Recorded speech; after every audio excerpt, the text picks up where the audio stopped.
Never thought I'd be dying from starvation.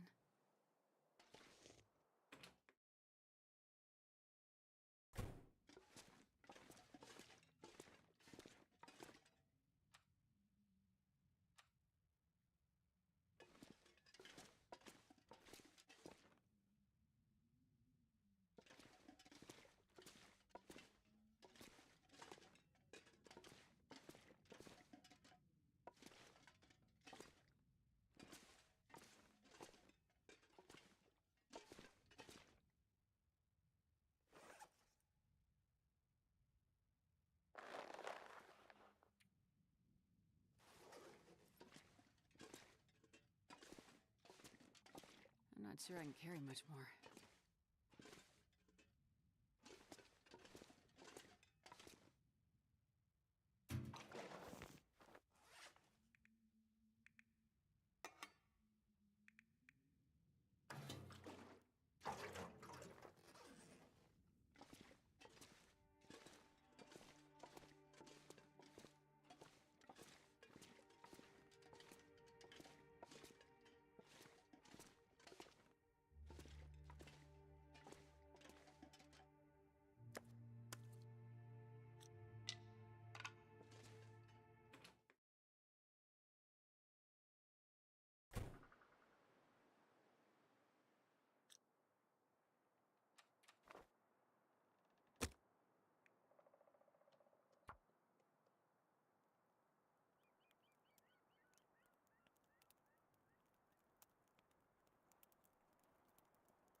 This pack is getting kind of heavy.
I wonder if I can drop any of this gear.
Come on, little fire.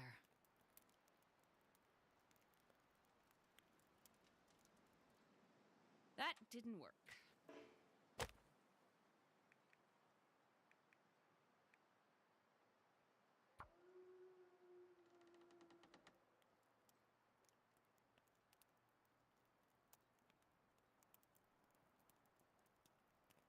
Come on, little fire.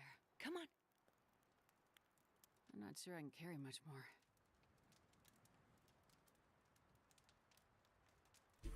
Oh, there we go. Yeah, hard to believe we're celebrating our anniversary already. Yeah, Perfect. forgot to double check to see if I was unmuted yet. Oh. There we go.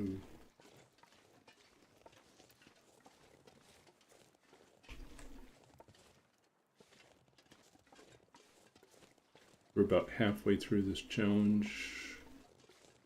Yeah, we need a lot more points.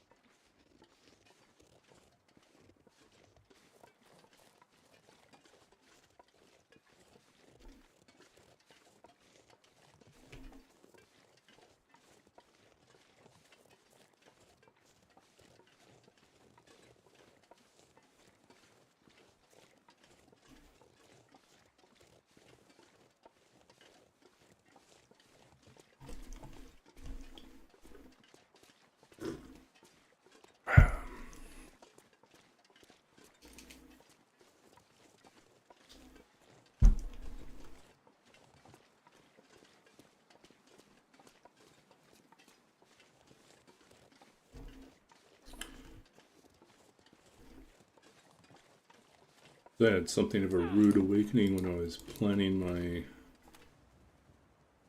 I know I'm going to be driving back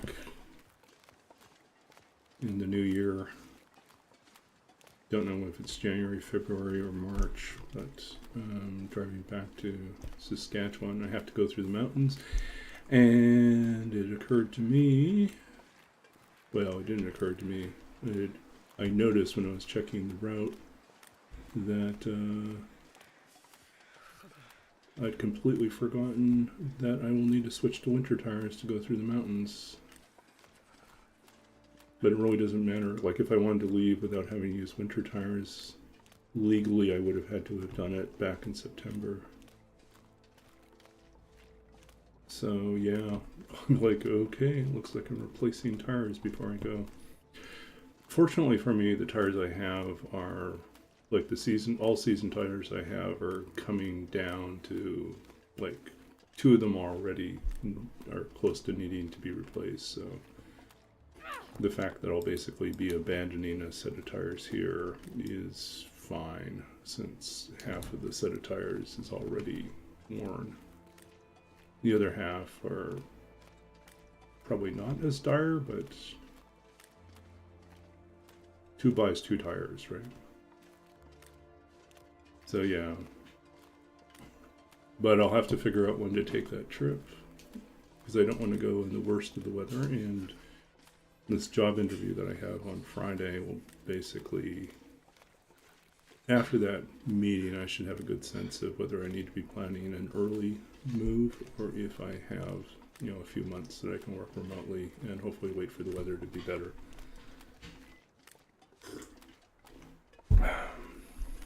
I don't know if there is a better time.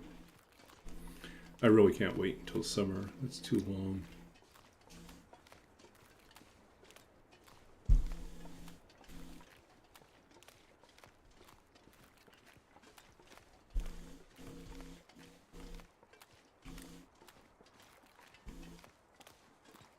Starting to feel numb.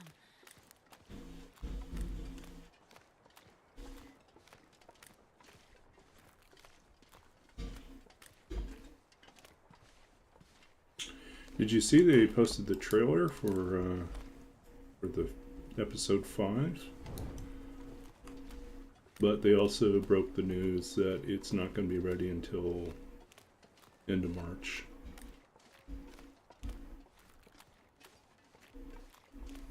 Which time I'll be completely settled into the new place in Toronto. So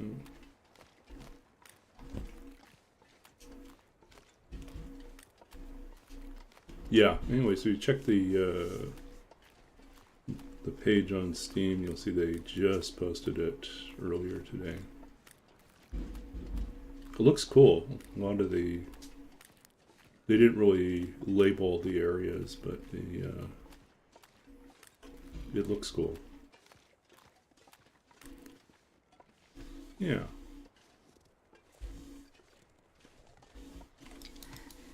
It's so cold. I just want to lay down for a bit. And this pack is getting kind of heavy.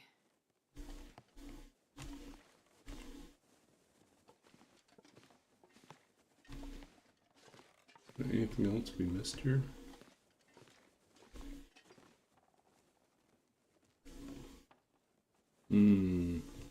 Gravity.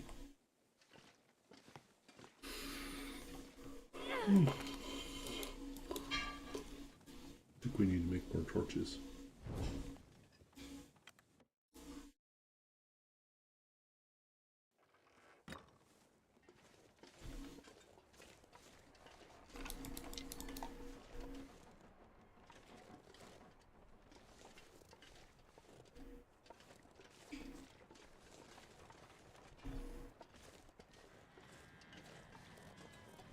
I think we have more wolves out here.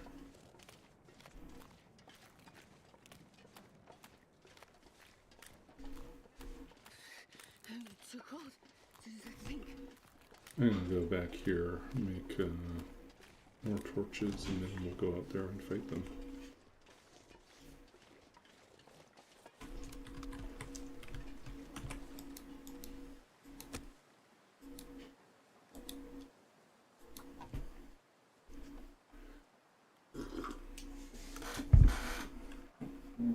Yep. Come on, little fire. I wonder if I can drop any of this gear. Perfect.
Here we go.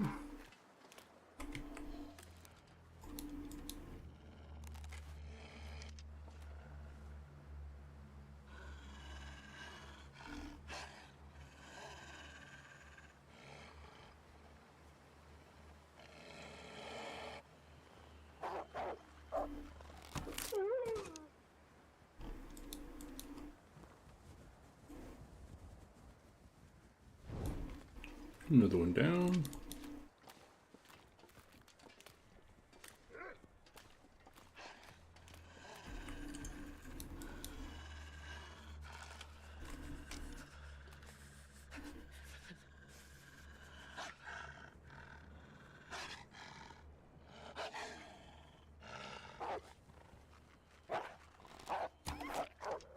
Nope. I'm gonna run off with our arrow.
Oh, it's running all over the place.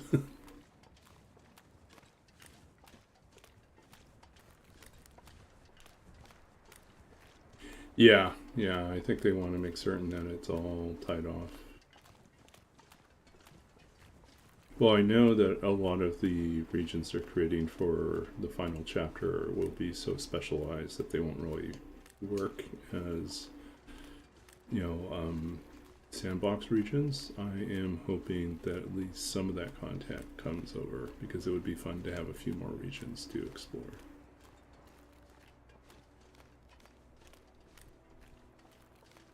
I'll die if I don't get some food soon.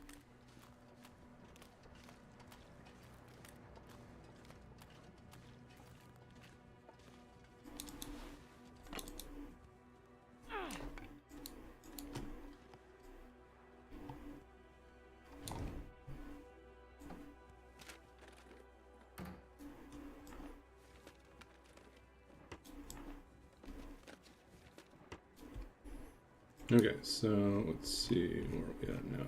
Wolves are at 9. So we're waiting for one more to keel over.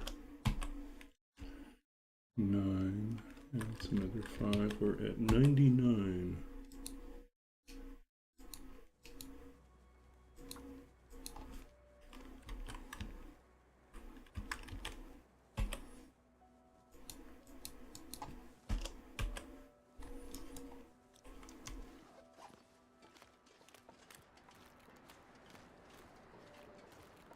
Oh,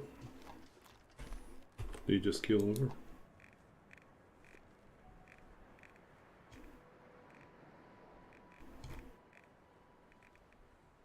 Nope. Oh, yeah.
Still not down. Where is that wolf?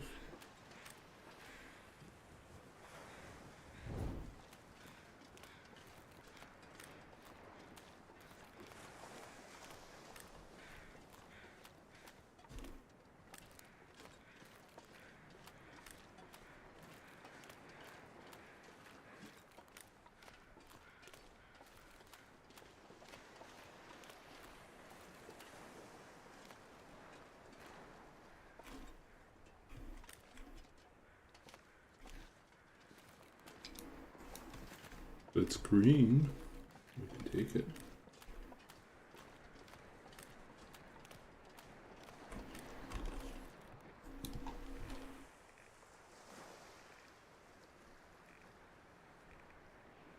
Yep, finally went down. Okay.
Come on, little fire. I mentioned that I burned my back of my hand last week Oh, yeah. on a kettle. Well, as of today, this morning, it's sufficiently healed up. I don't need a bandage on it anymore, so it's looking good. It's a little pink, a little shiny, but not, it's flush, like at the top layer. There's no, like, it filled in, the missing flesh regrew, so that's good.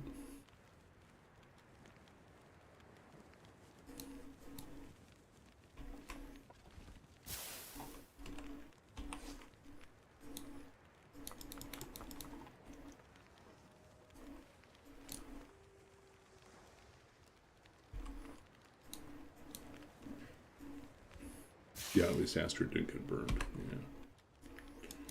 No dancing in the campfire.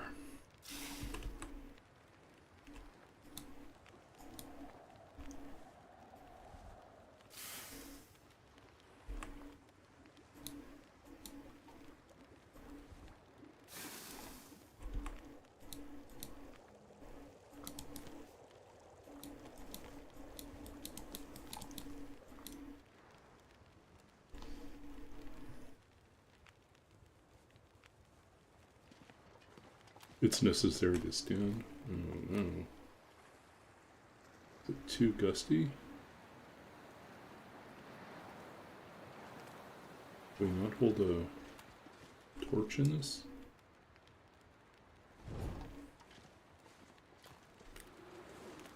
Too gusty.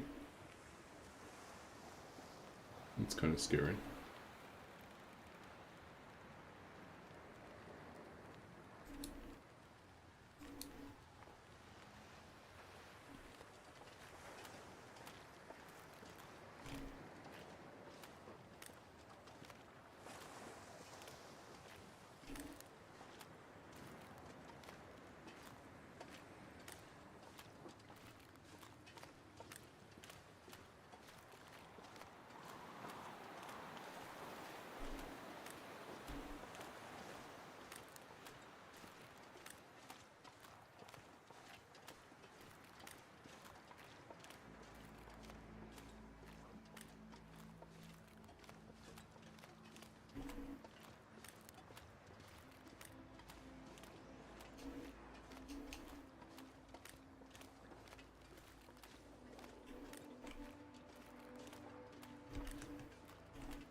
Oh, there's the bear.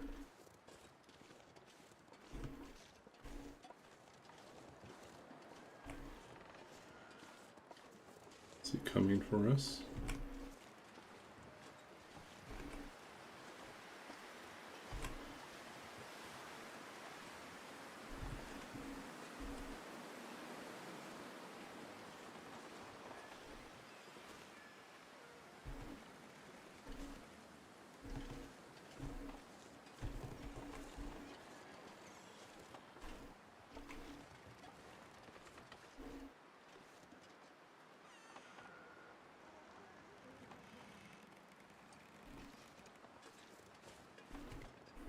There's a wolf coming too.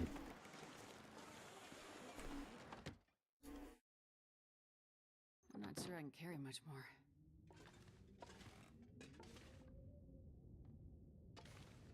Hmm.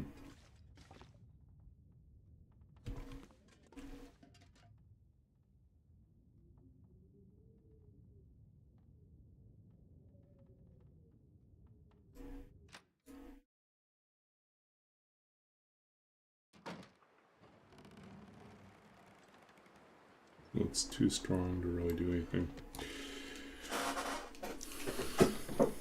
Okay, we will not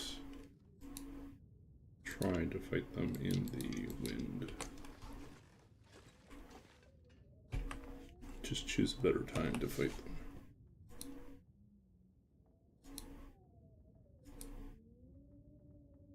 them. Okay, let's see.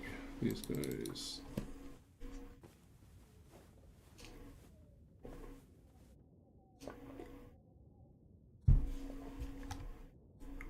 Are these weirdly yellow? It's weird.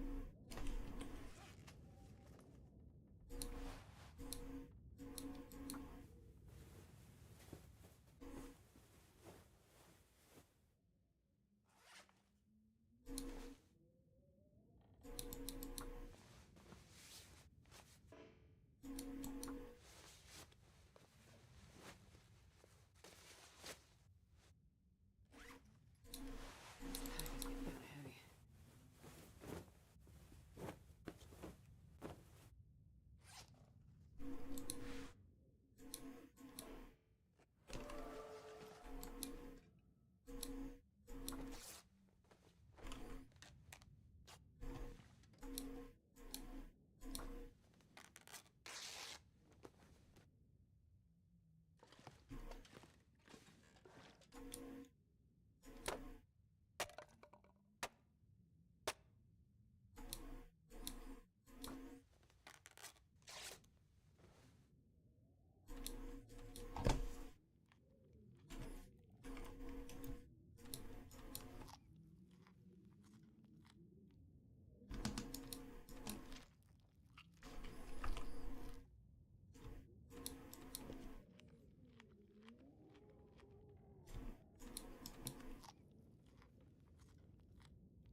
Okay.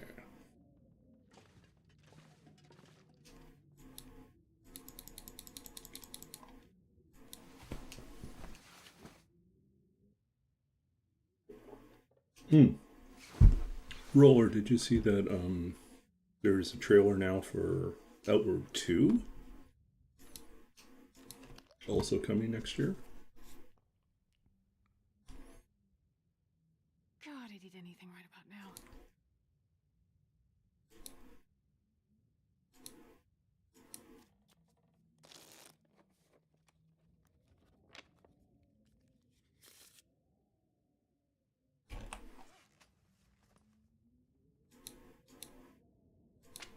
I'm gonna need to eat soon.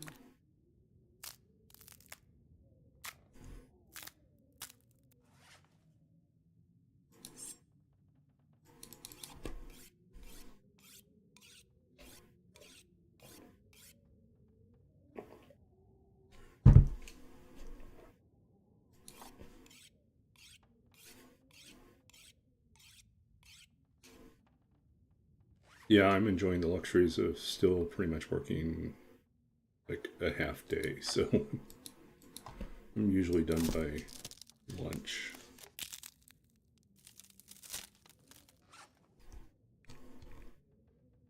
I do not get to enjoy that forever. You know, at some point, hopefully I'll have a regular job. So.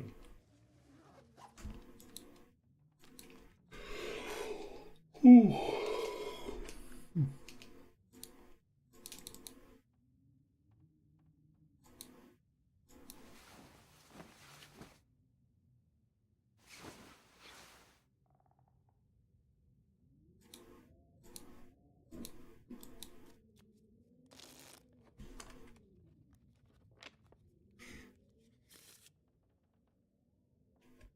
I'm so hungry.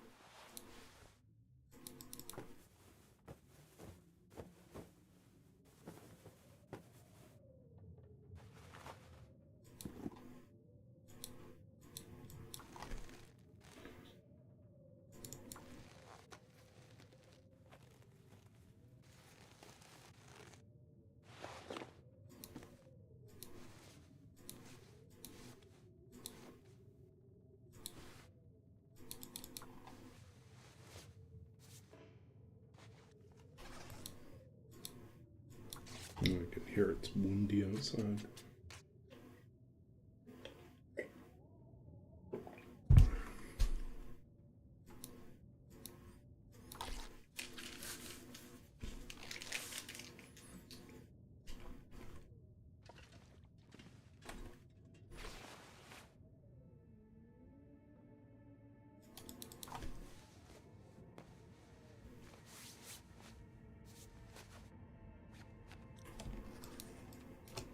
Oops, that's not what I wanted.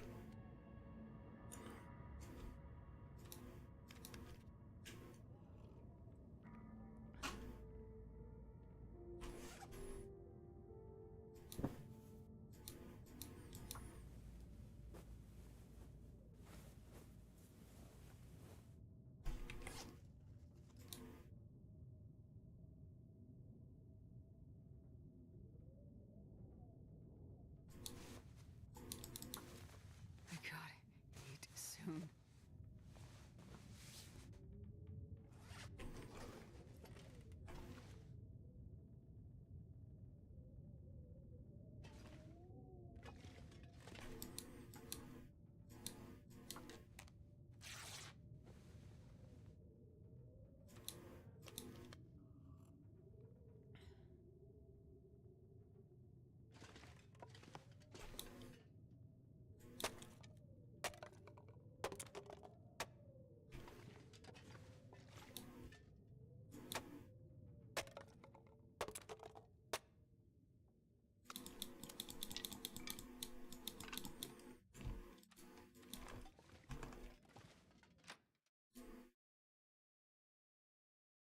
Wonder if I can drop any of this gear. Okay, let's get out of here.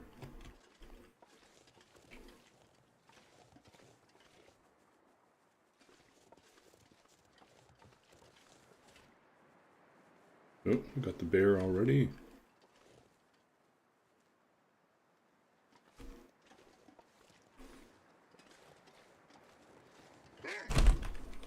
So that was spooky.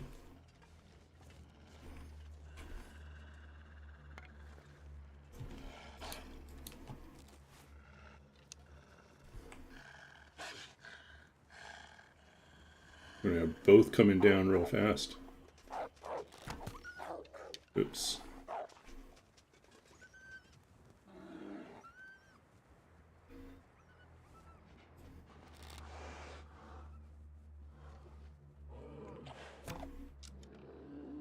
Nope. Too high.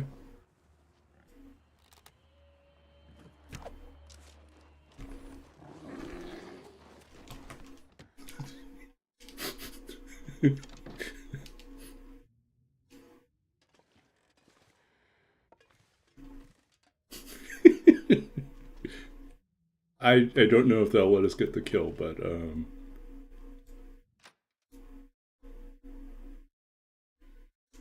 sure I can carry much more.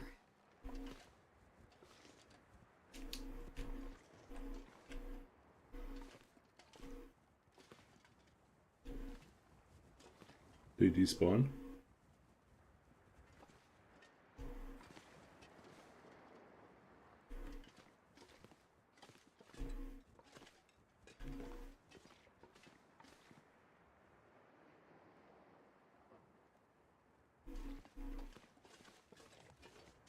Oh, we may have lost him. Oh, this guy's back.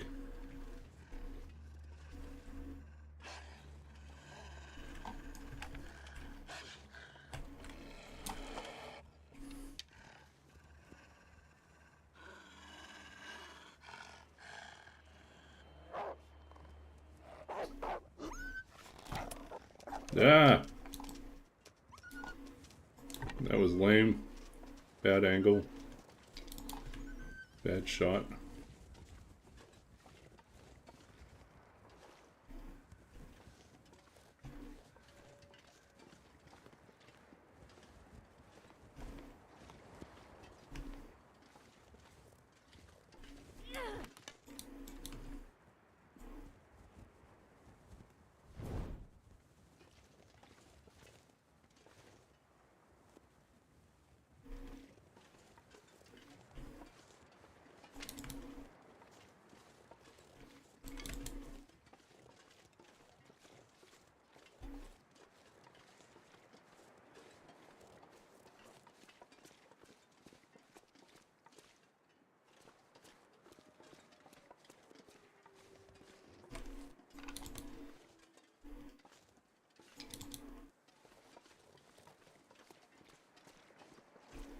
Yeah, I think he must have despawned, so we're not going to get that.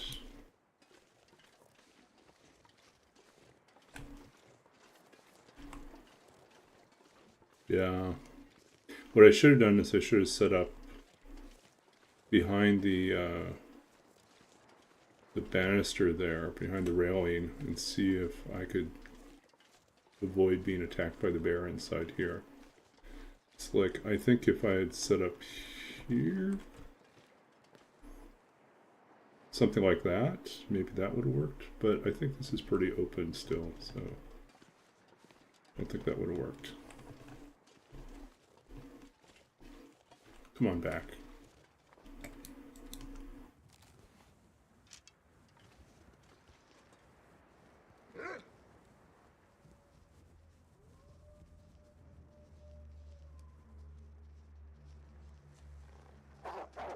Yeah, thanks. Ah! That was such a lame shot. Apparently in our old age we were missing a lot on this run. Disappointing. But thanks, Flightless Rain.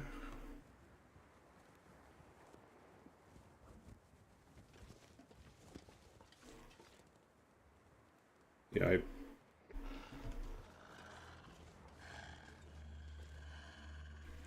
So we've got to get this right. We've got to be able to hit this.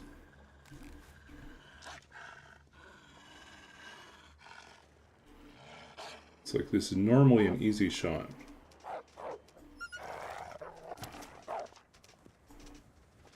Well, we got him. Now we just have to wait for him.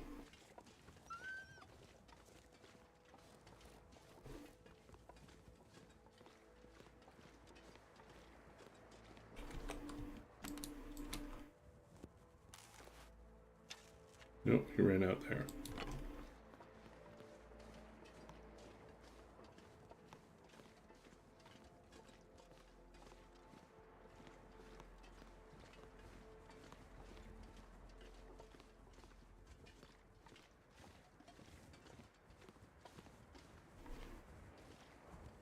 And he's going to steal another one of our arrows. Look at that.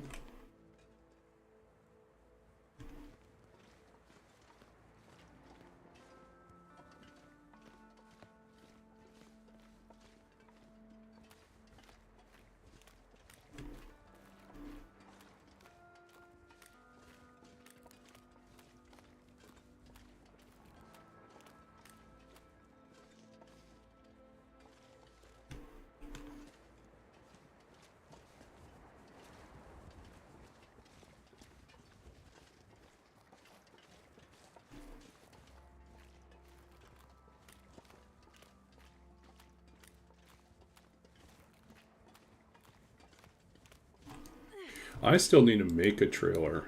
I keep meaning to do one. I know how to do them, I just haven't done one.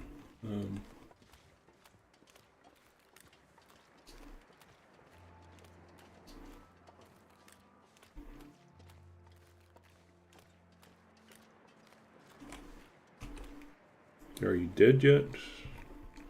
Should be number 11 if he's... No, he's still not dead yet. Yeah, the last couple of wolves I've shot have been...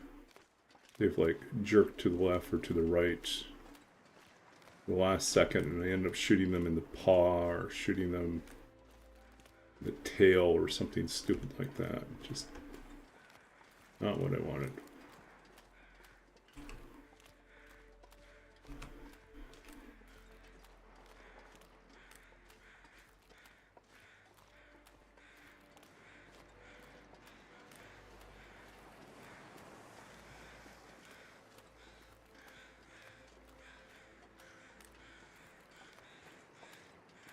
Well, I think we get one of our arrows back.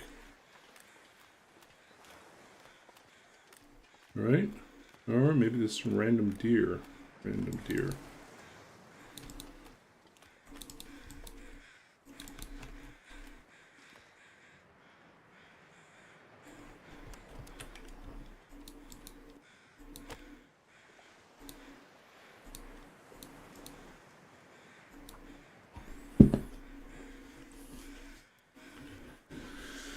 Oh.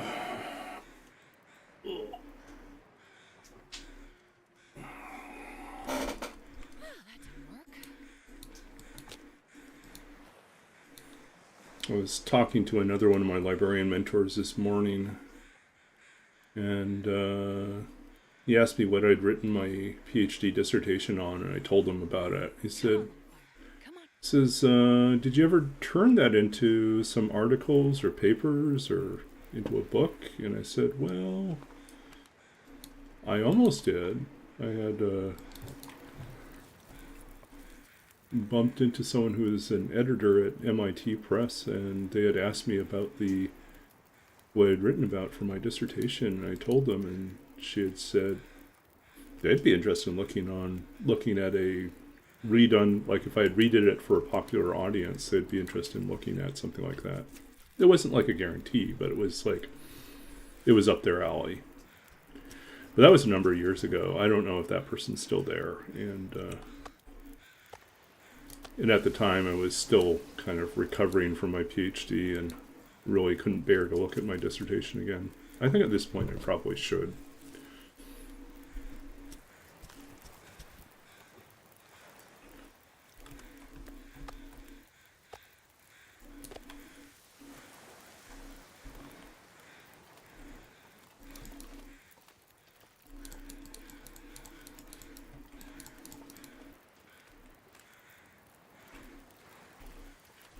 Well, I think there's so much interest in artificial intelligence, but to look at it as a 19th century thing, I think something people haven't really done to a great deal, at least not for a popular audience, per se. So.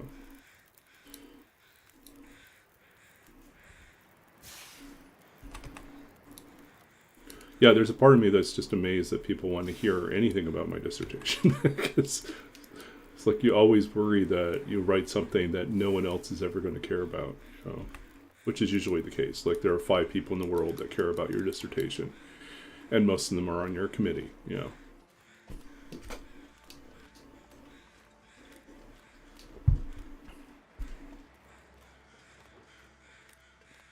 Okay, yeah, let's crack open that dissertation. Ooh. Can we quietly drop this?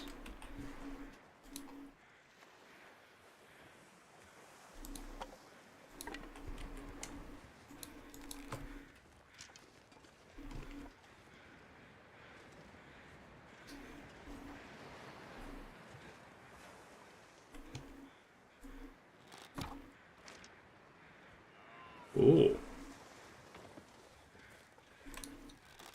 Looky, folks, we did it.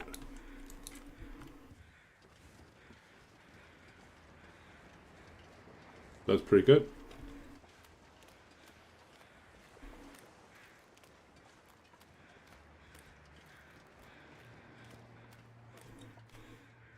Look at that. Incredible shot. Still hanging in the air. Look at all that air time. Okay, so let's do a little dissertating for fun and profit.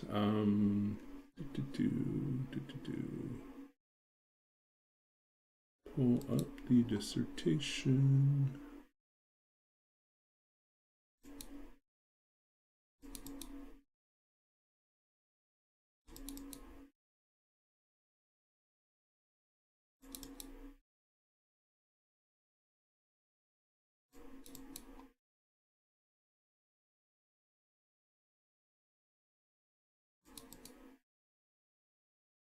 Okay, let's see here.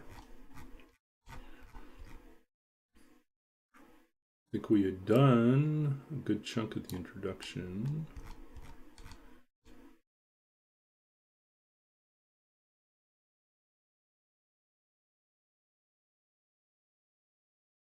I think we'd read about Frankenstein. That was chapter 2. And chapter 3. Okay, so I think we're in chapter 1.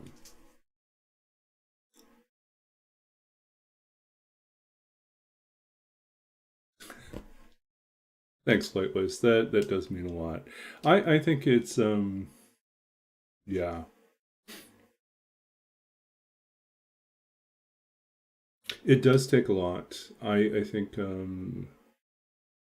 it's easy, or there's a tendency, I think, in the current climate, we'll say, and thankfully I'm in Canada, not the U.S., but there is like a tendency to undervalue the work of like academic research and study, as well as creative work.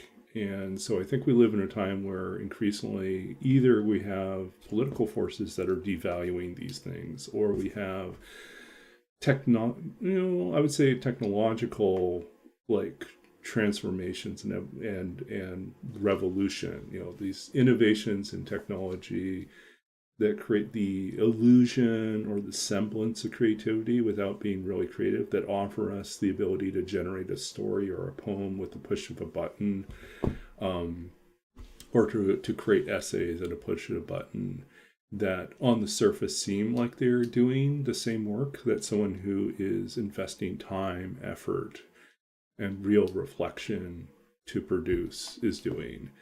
The more you know, the more you realize that there is a difference between what AI produces and what people produce. And there is a difference in, something that's well written as poetry or fiction, something that actually touches us and moves us, that comes with intention, which is something that AI does not have. So,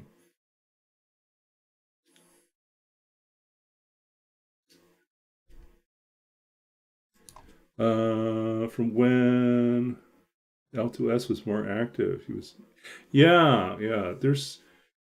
It's interesting. There's a whole, like when I first started out, there was a different ecosystem of TLD streamers, and some of them have moved on to other games, and some of them have had real life happen. And like Wands, for instance, is like married with a kid now, so that's like it's stuff, this real life stuff that takes up time, and so it's normal, it's natural to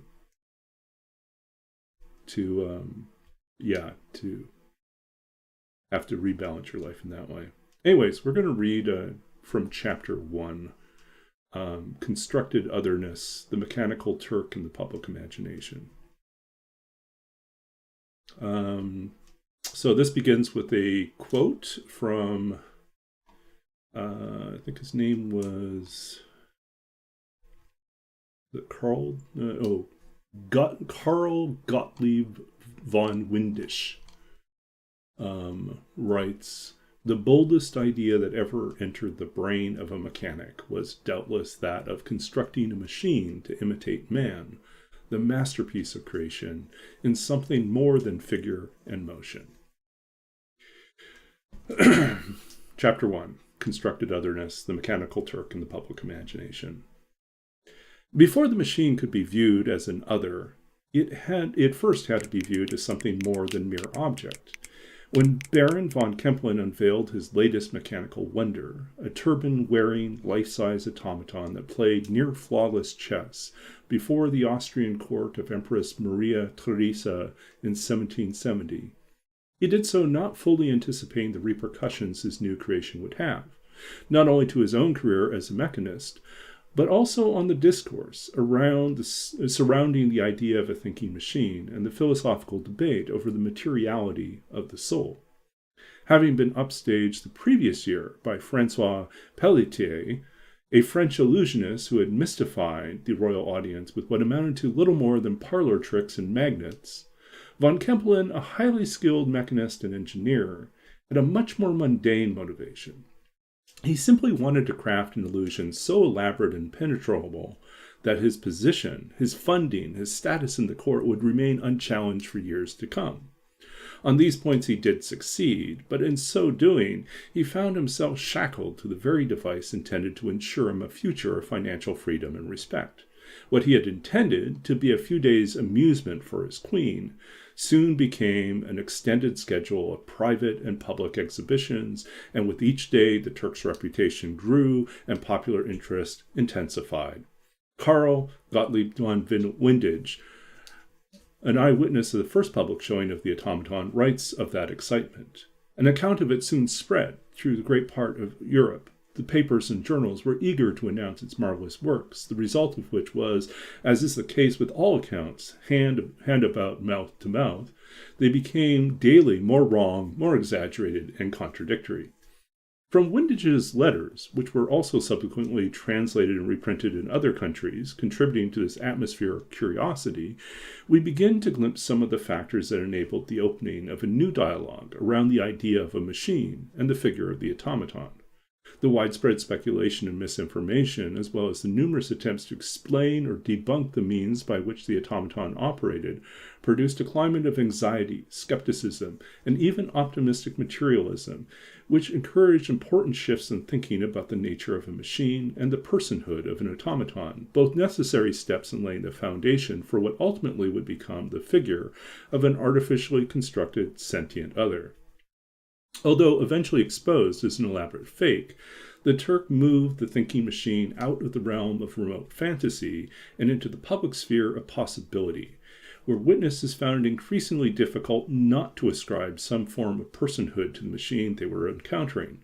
This chapter looks at how this cultural phenomenon sets the stage for new mechanical models of thinking and the eventual emergence of the detective figure as a machine-like thinker.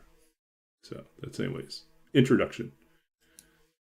Did I just freeze again?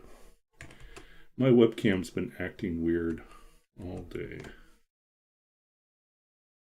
Let's see.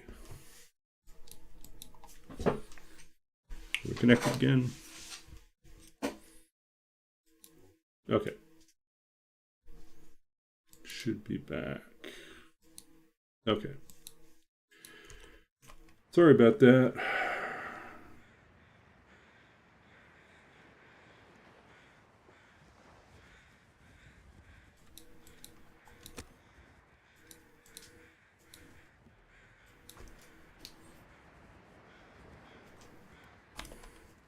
We're back.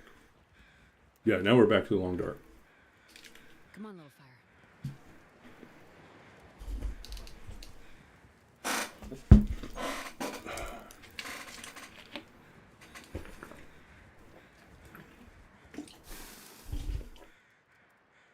I just spilled on myself. Good job.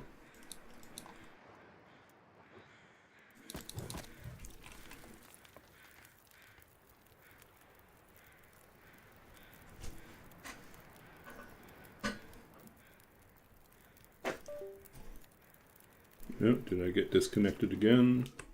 Hold on a second.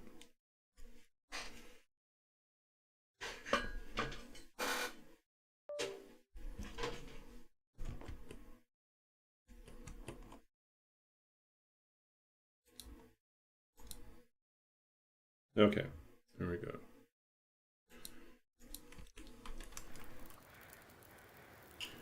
I have to look and see which USB cord that is and see if I can hook it into a better location so it doesn't keep getting knocked.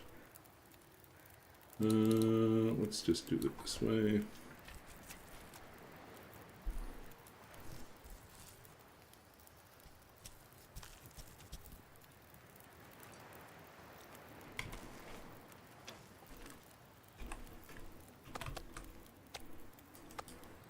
Okay, let's do it the proper way. Put the pans down. Oops. Can you eat trees? Because I'm gonna eat a tree.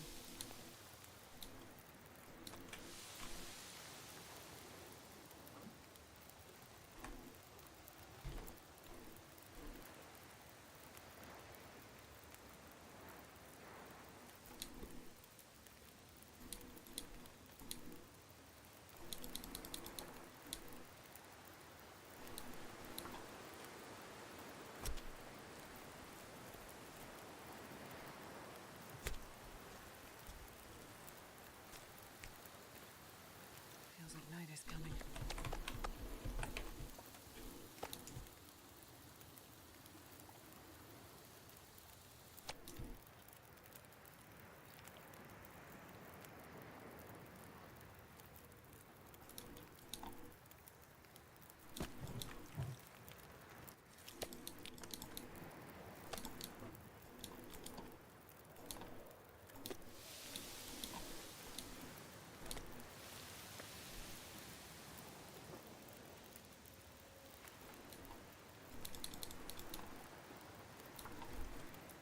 Okay, there we go.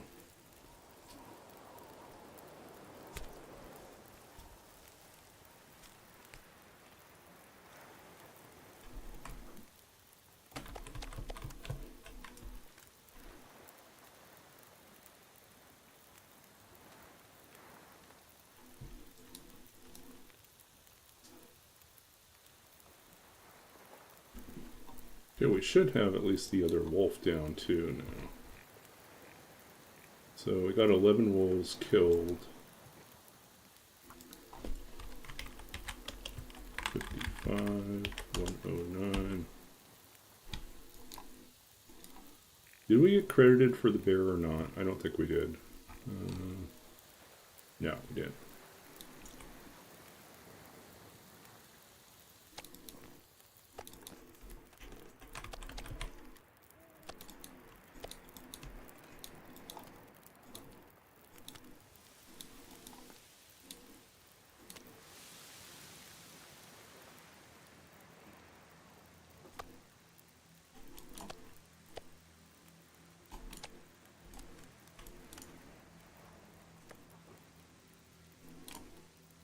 Making ourselves a pointer, a line.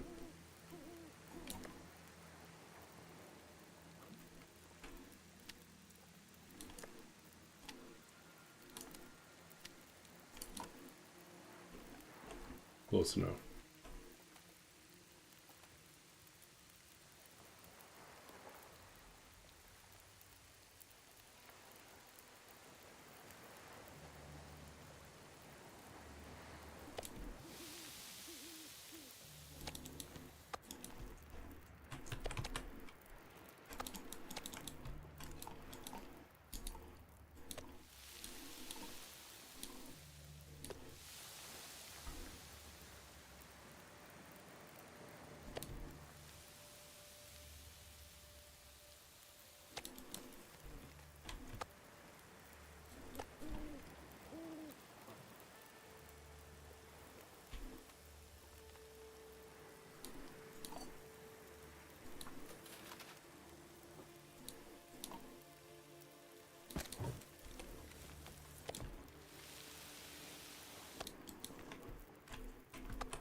Yeah, that's what I was worried about, getting all foggy like this.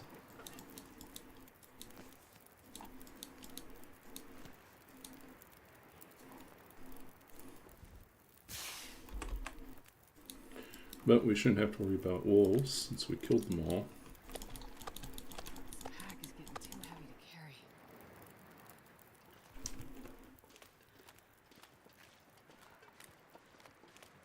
Listening to this book about how this actress in Cult didn't know it until it was too late. Oh, I think I heard about her. Yeah.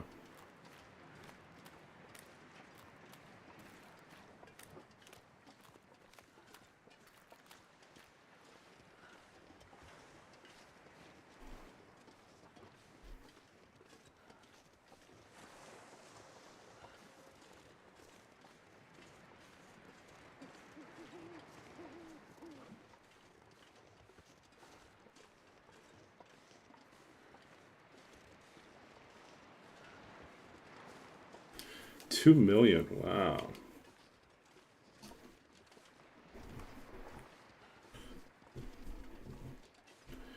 Yeah, the more you spend time or make the effort to kind of read up about what happens to celebrities, you realize how frequently they get tricked and make really bad financial decisions or trust the wrong people.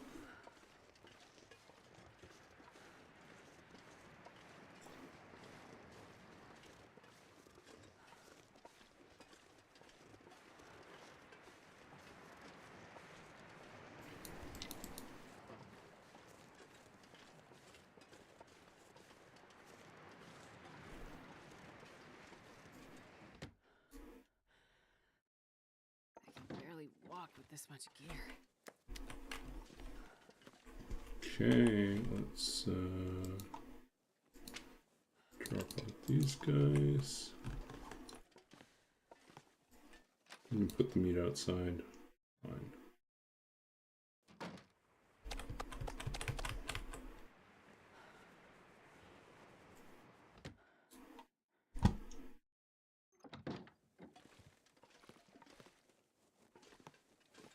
Already looted. I don't think we missed anything, did we?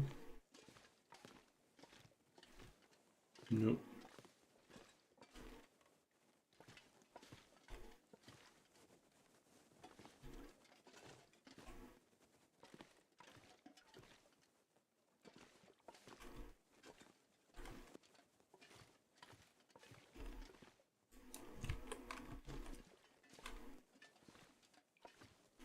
Yeah, we took everything.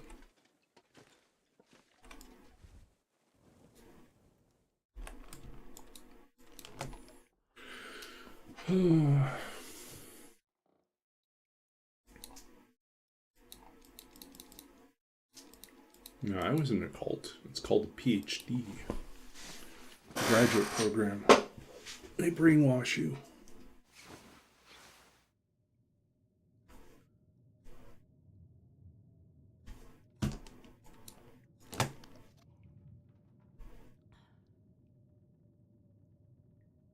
This pack is getting kind of heavy.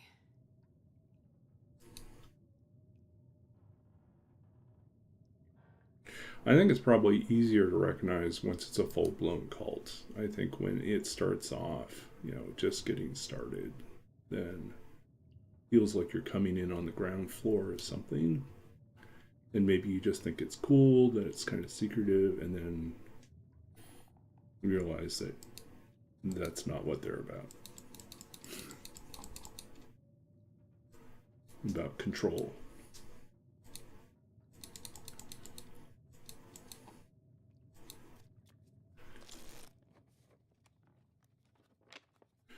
Yeah.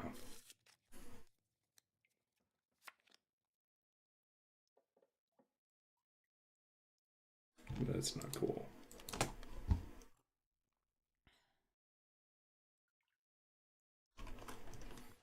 Okay. 66, 77.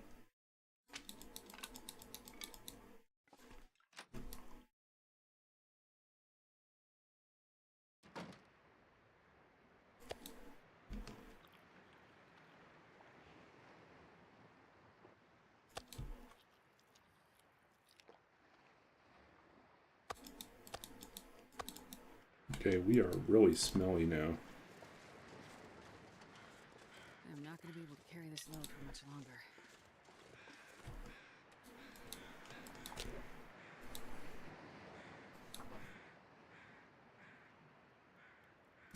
Yeah.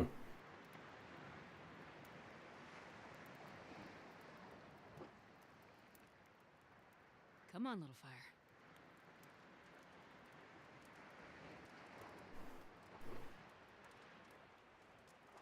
Oh,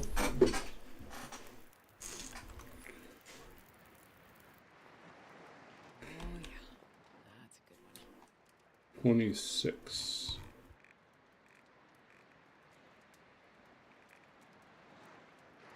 Oh, we can't forget we killed a deer, so that's going to be...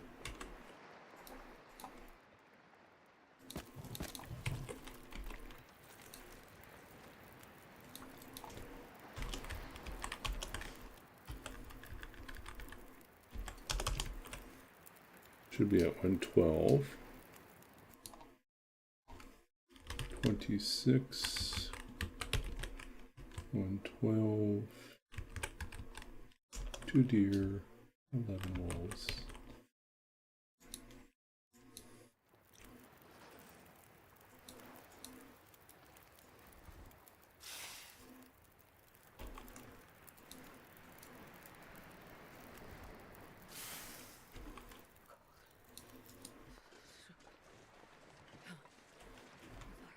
Actually, maybe we should just warm up some tea here too.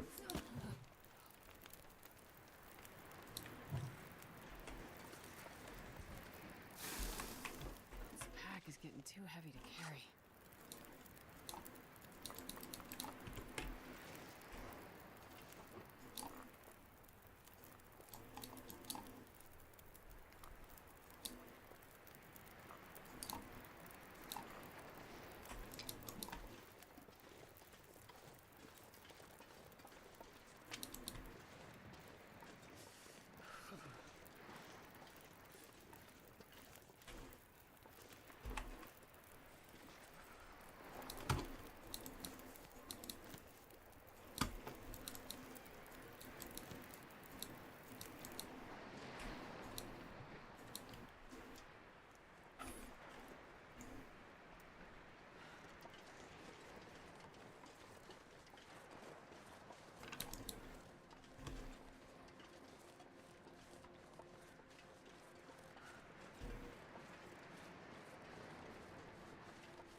Okay, where's our bear? I think one of my favorite, all-time favorite biographies was something called The War Magician. It was about a magician, a professional magician that was hired by the British military in World War II to assist them in a variety of different tactics to deal with camouflage and deception, escape kits, just all sorts of different interesting things. Some of them were really like incredible deceptions they pulled off.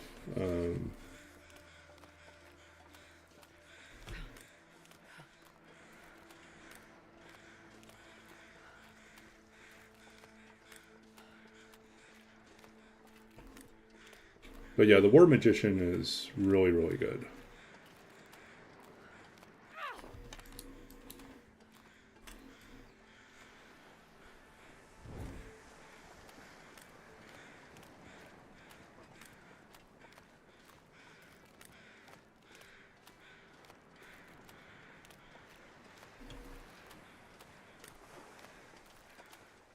Is that another sapling? No, just a regular stick.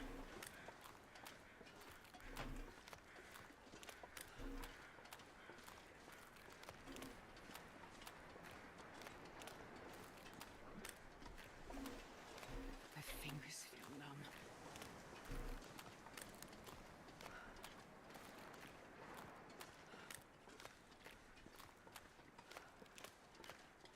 Okay, where is Mr. Bear?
Do I get back home? Warm up soon.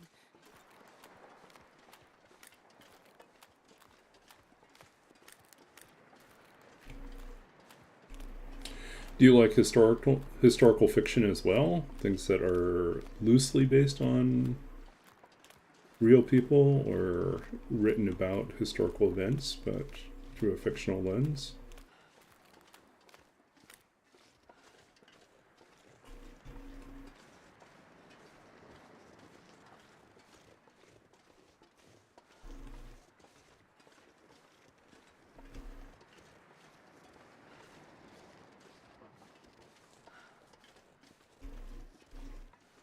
Yeah, I mean, here's the thing. When you set out to write a biography or an autobiography, there's always going to be more material than you can actually cover.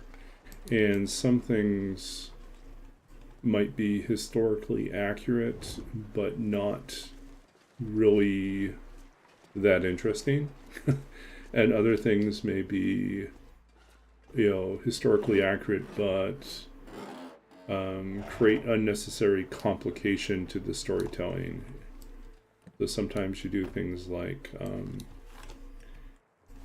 the actual events involve 3 or 4 people at different stages, but functionally they are doing the same thing, even though they were done by 3 different people. So maybe it's just like the person that brings you the coffee is not necessarily the person that gave you the memo, is not necessarily the same person who came in later to ask you to do something else, is not the same person who phoned you up later in the day to remind you about something you were asked to do at the beginning of the day. So it's like, okay, there's 4 different people here. Do we need to give them all names? And or can we functionally assign it to one of them and kind of collapse them into one character?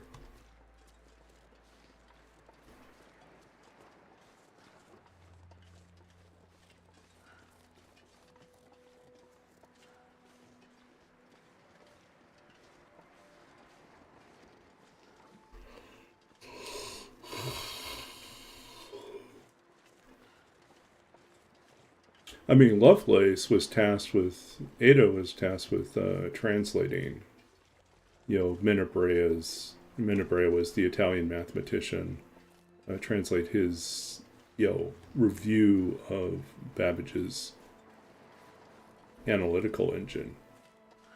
But she couldn't help herself in terms of greatly expanding her own notes beyond just simply translation. So, and it's a good thing she did, but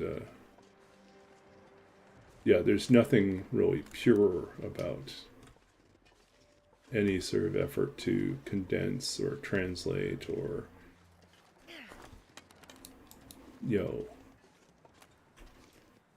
reduce a complicated narrative. Always there's going to be some creative license.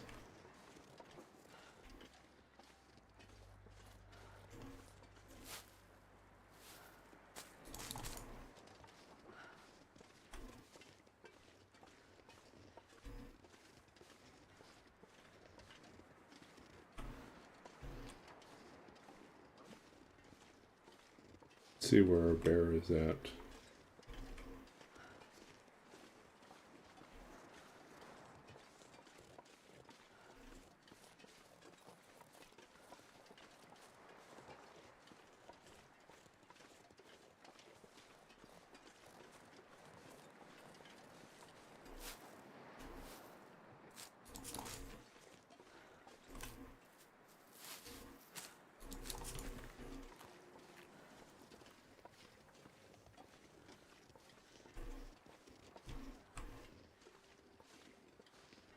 Okay, bear, where are you?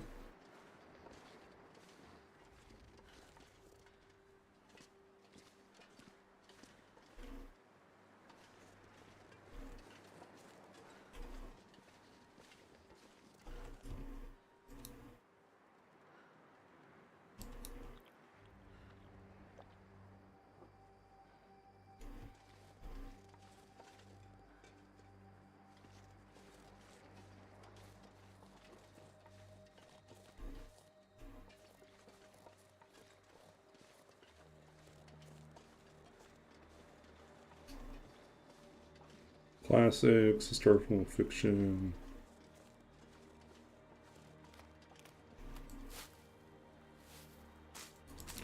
Yeah, I read plenty of manga.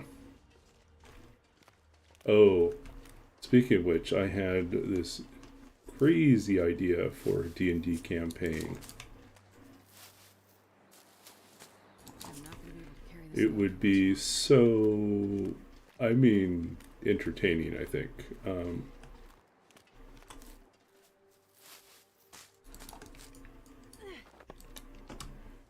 So, yeah, the premise is basically you tell everyone that the campaign is set in a fantasy world in which there are numerous prophecies of the world, like apocalyptic prophecies about the end of the world being brought on by strangers from another world coming to this fantasy world. So basically isekai, right? So and the characters have all been tasked with tracking down, they're all part of a team, so all these different religious factions and the and different groups and political forces are all interested in capturing, killing, otherwise preventing travelers from another realm from causing the end of the world. Seems fair, right? And at the very beginning of the campaign, after you have them all create their characters to go hunting for these, otherworldly visitors, Too you heavy to carry. you pull one of the players aside and quietly inform them that they are actually they're actually isekai. They're actually someone who's been posing as a person from this world, but they're reincarnated and they have the memories of a previous life. And so they're in this awkward position where they've been hired to do this task, but they're actually the person they're hunting for. Okay? So you start off with that.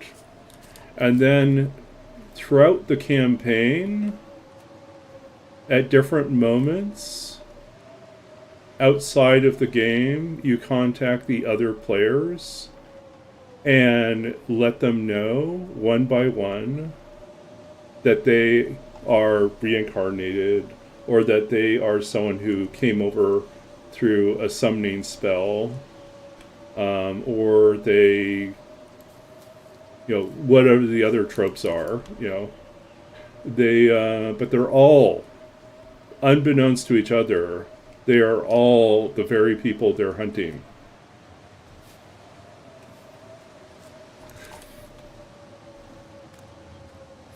And by the end, you know, they're all trying to pretend that they are not. They're all trying to fit in, trying not to blow their cover, when in fact they all are. Everyone in the group is. So, um,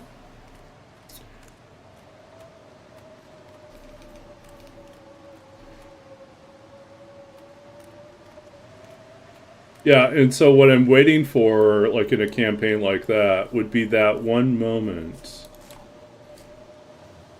when someone finally figures it out. And then you have that Spider-Man moment, like that meme where all the Spider-Men are pointing at each other. That's the moment. That's what you play the long game so you can get that moment.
I mean, those epic, like, mistakes are what make for the stories we love to tell each other about these games. So,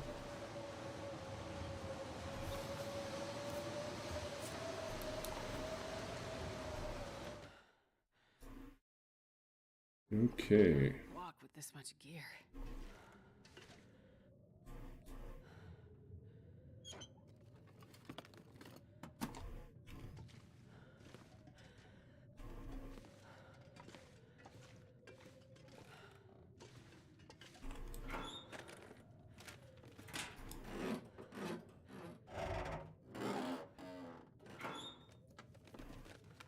Yeah.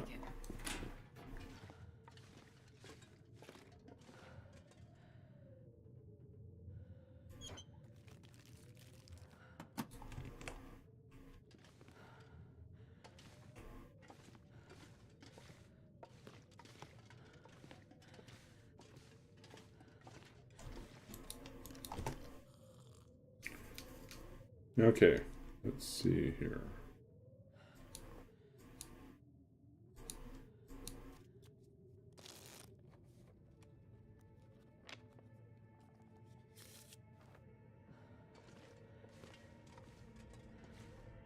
Is the wind still this bad? Let's see. Oop, still terrible. I really want to hunt that bear. Wonder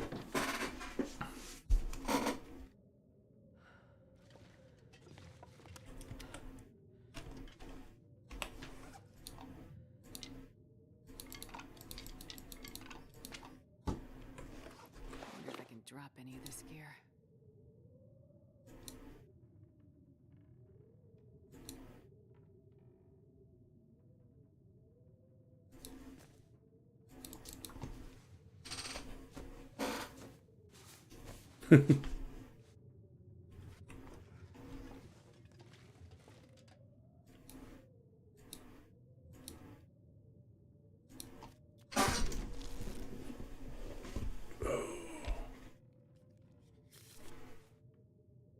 Can't hunt in a blizzard.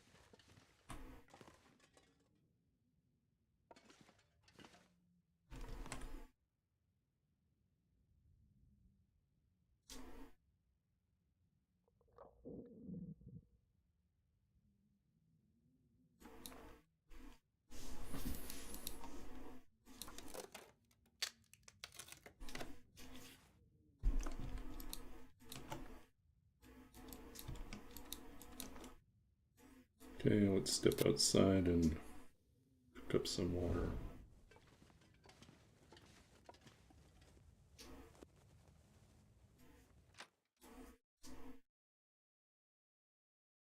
I'm not sure I can carry much more.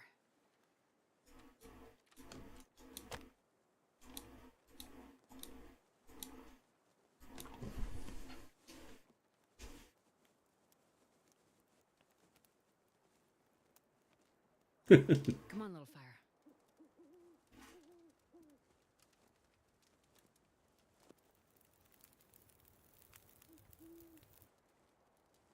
Perfect.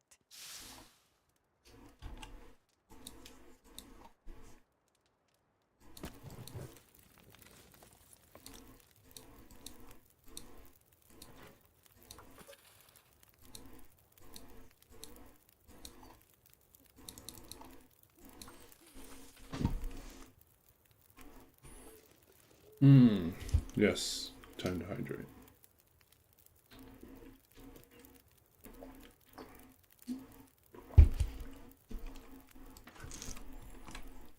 Oh, it's cold out here.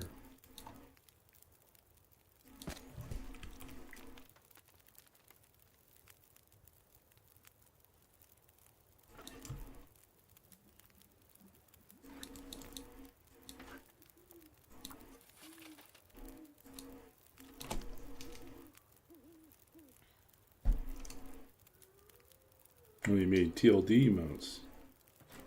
Good view.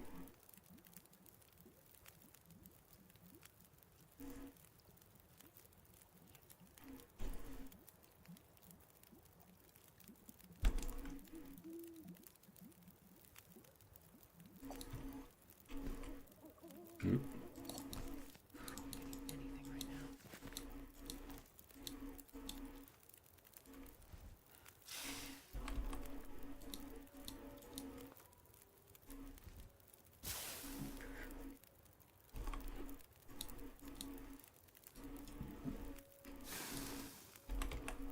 I'm not going to be able to carry this load for much longer.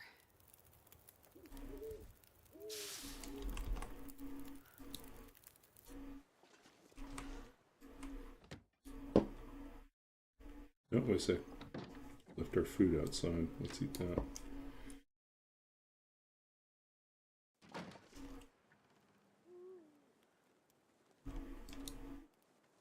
Oh, I left my... carried the food with me. Okay.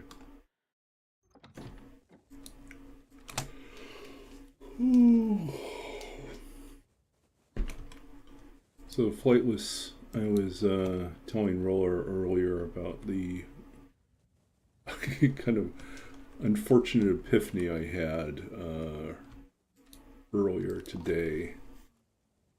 I was like excited about my move in this, like in the next few months I'm moving back to, moving first to Saskatchewan and then continuing on to Toronto. And I had neglected one little detail, which was the fact that between October and April, you cannot travel through the Canadian Rockies unless you have winter tires on. Not only is that just a wise thing, it's also law. And so I was like, oh, I can't simply look for a good weekend to go. I'm really going to have to shell out money to put winter tires on the car to do the trip. And the annoying thing is I actually have a set of winter tires in Saskatchewan, but I'm not in Saskatchewan. Yeah. So I'll have to buy a set of winter tires. And it also means the current set of all-season tires that I have, which are getting close to the end of their lives anyways, they're getting pretty worn. So I would have to replace tires anyways, but it's just going to be funny that I'll end up with 2 sets of winter tires and no all-season tires until, later in the spring, summer. I'll have to switch over. just drive without tires. Clearly that's the solution. Yeah. Just put like ice skates on the car and just go. Yeah. Or I just hook it up to, I put some rails on it and I get a team of Huskies and we just go. That's clearly what we should be doing. Yeah. Okay. Tank treads? I think that might be more expensive than putting tires on.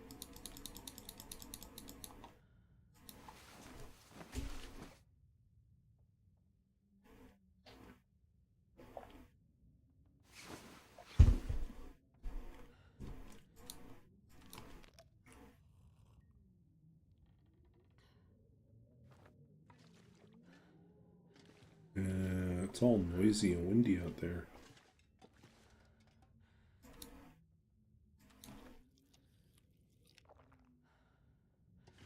How are we doing here? Almost all cured.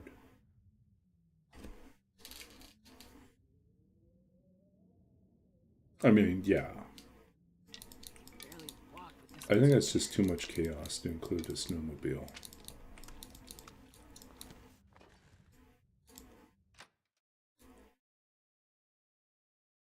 Take care, Flightless. Get some sleep.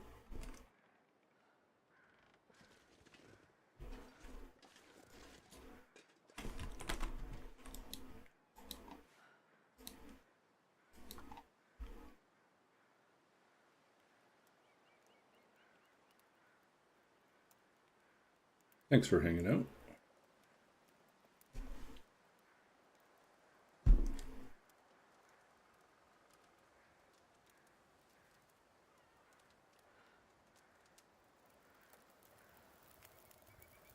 Do.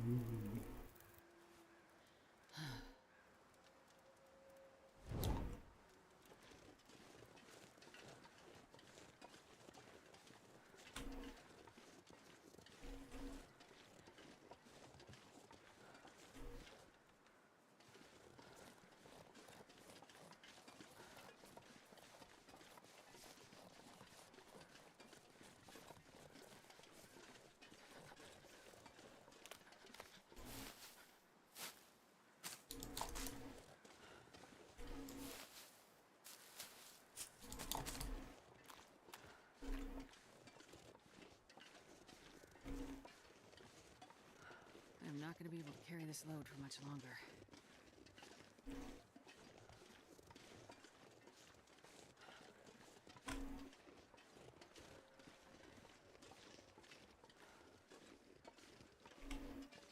Just going to take a peek and see if we can see the bear.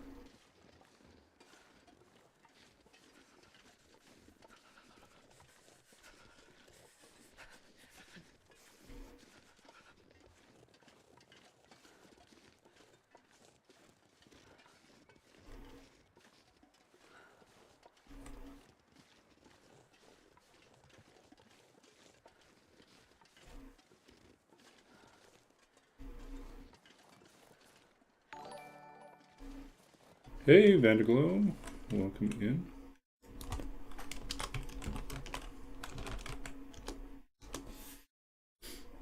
Welcome in, Raiders. I'm Babaginator, but everyone just calls me Baba. We are doing a challenge, a tournament right now. It's all hunting related. And we're trying to see if we can find the bear on Bear Creek.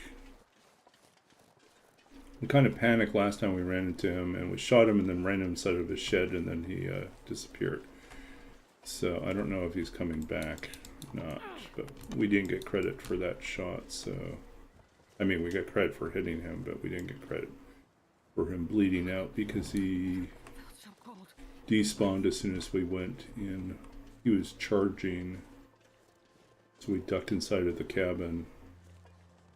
But that was a mistake.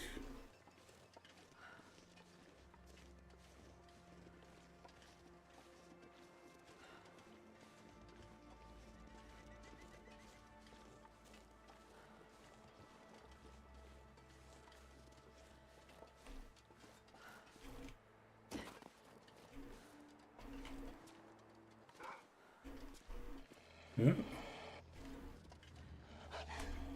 I'll get credit for the wolf at least.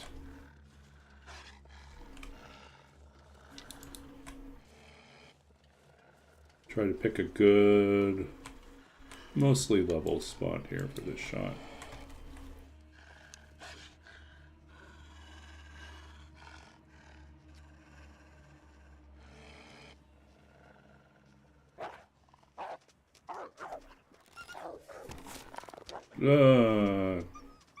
Side shot. Losing our arrows. The best shots are the ones where you get them smacked in the forehead. It runs off looking like a unicorn. Or best, he just drops. But we,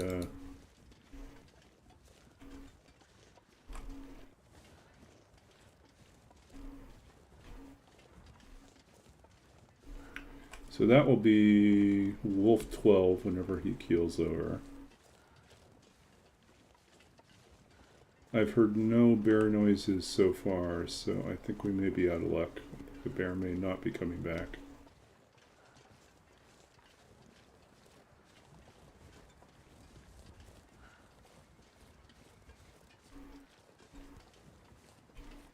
Oh, there's another bear flare shot clip out there. Except for it's the one where I'm charged by the bear, I pull out the flare gun, and then, as I pulled the trigger, realize I forgot to reload the flare gun, and it just clicks, and then the bear mauls me. I'm like,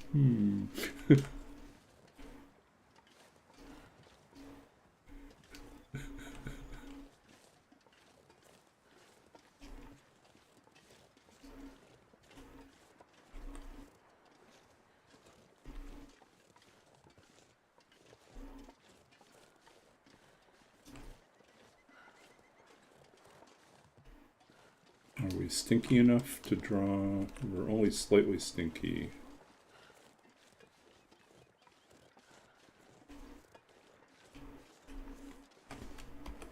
Okay, did the wolf diet. It is not dead yet.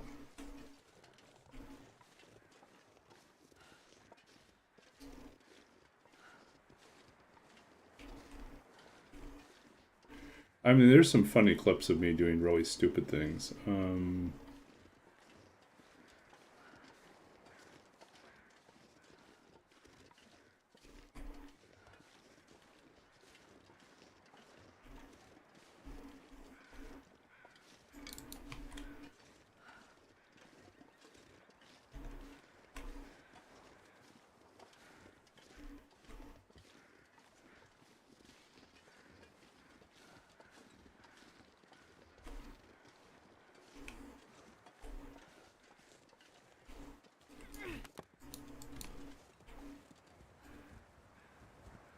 See if I can find one of them. There's a... See if we can pull this up here.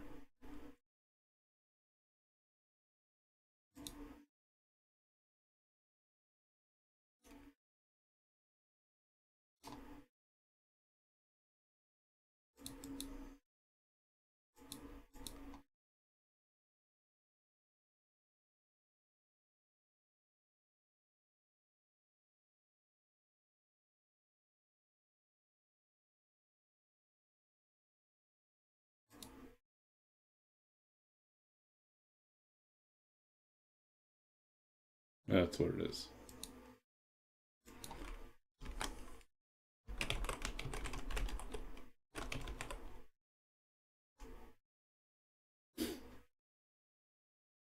I think that should still work. Yeah. This clip is still there, right? Yeah. Still there. It's like I had this grand plan where I thought I'd protect myself on a ledge by surrounding myself with fire. That all these different campfires, and I figured there's no way the bear can get me on this ledge. Yeah. Did not work.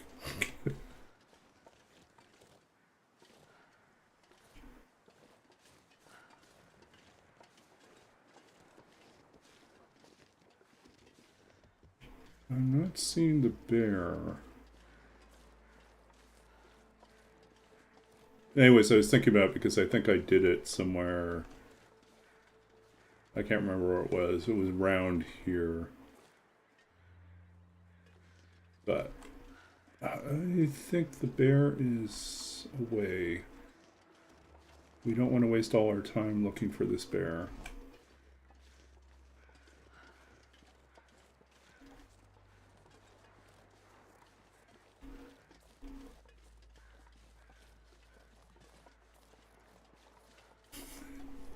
Yeah, he just kind of teleported over the fire, and I was like, oh crap. Like,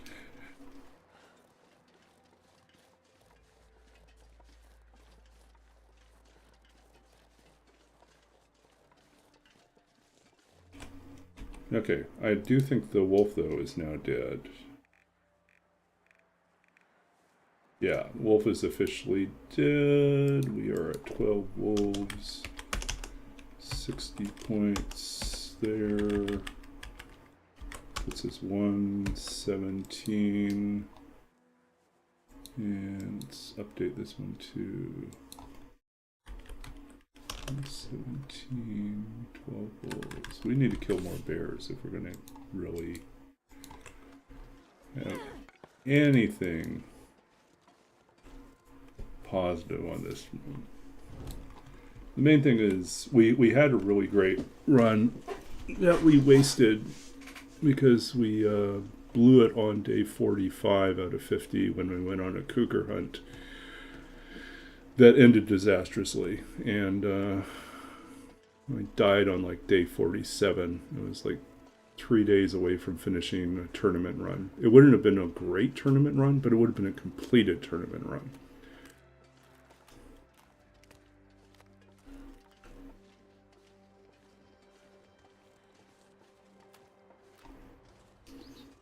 Okay, take care, Vanaglow. Thanks for hanging out with us for a bit. But yeah, do get your sleep.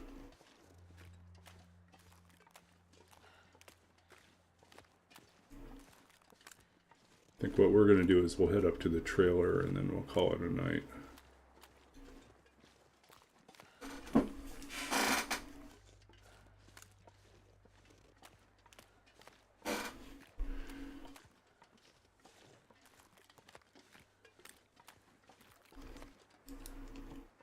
We're all out of meat too. Nothing to lure. Well, we still have the guts.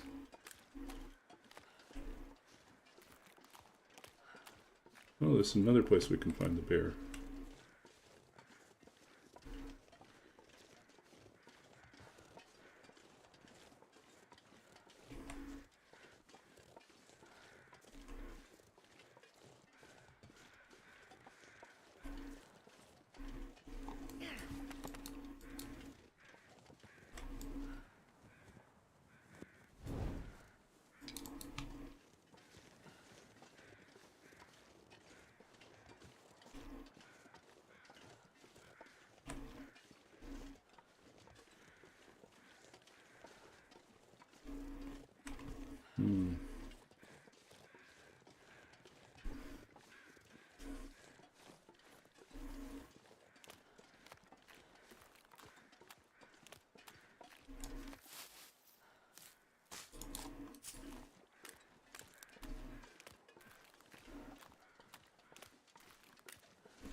Okay, we made it back to where we were.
Person, deer, wolf.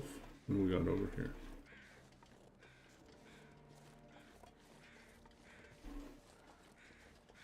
I think it's a person.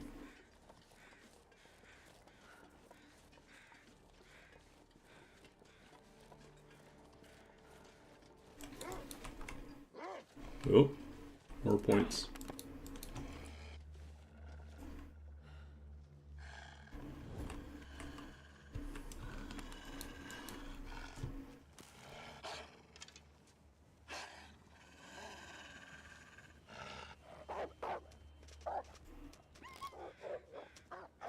Why?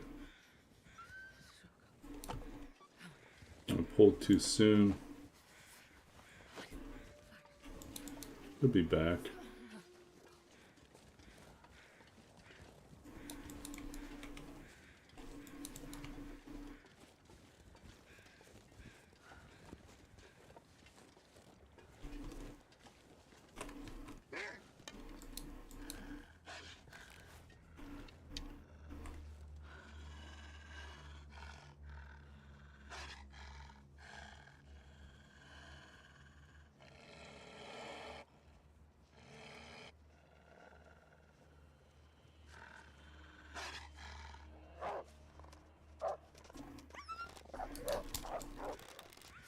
Why is he so spooked?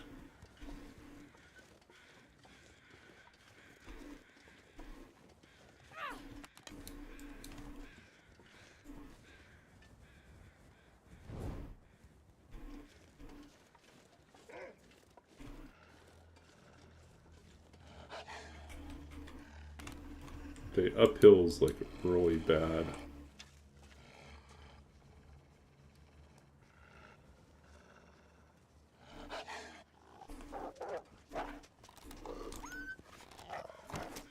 There we go. We'll take that. We'll take that, folks. We'll take that. Okay, so now we are officially at 13 dead wolves.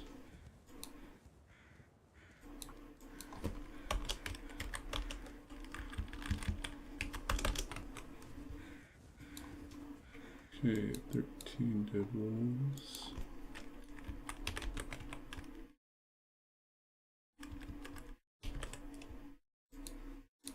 We just need to get a lot more bears.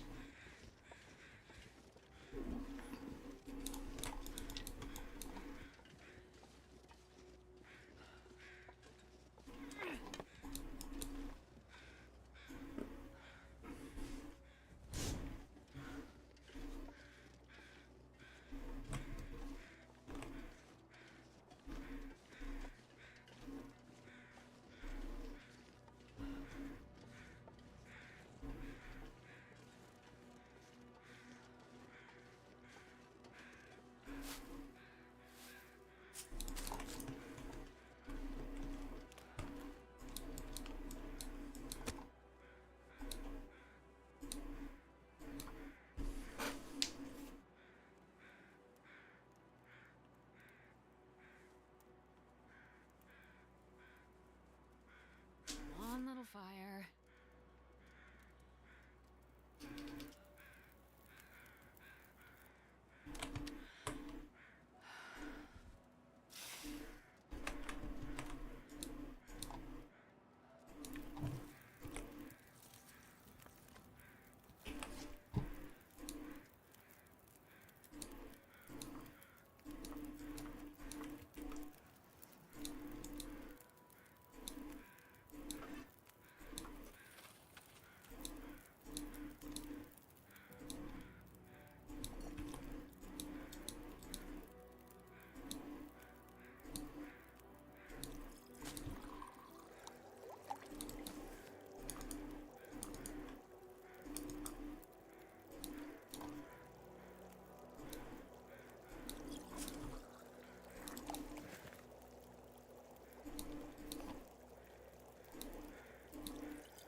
Yep. Spammer, scammer.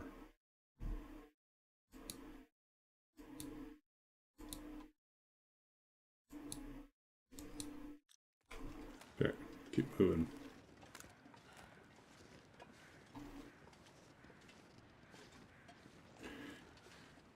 Yeah, we do need to update or rewrite all those holiday songs. Since I lost the lyrics.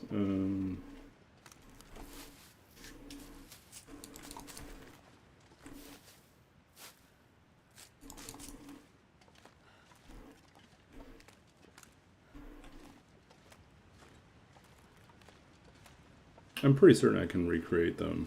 Won't be that bad.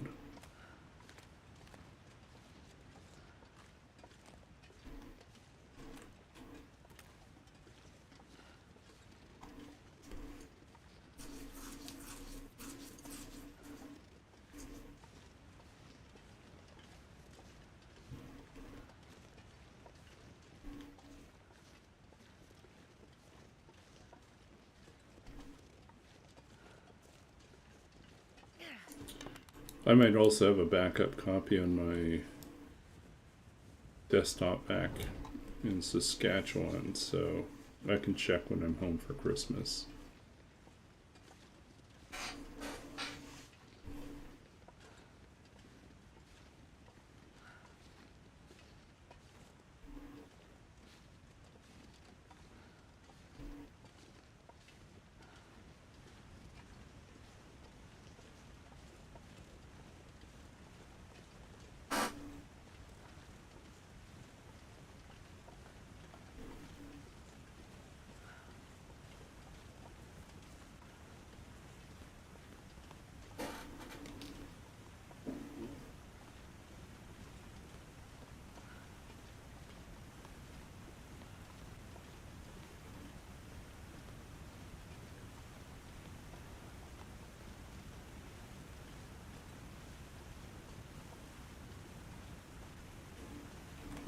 So if we're at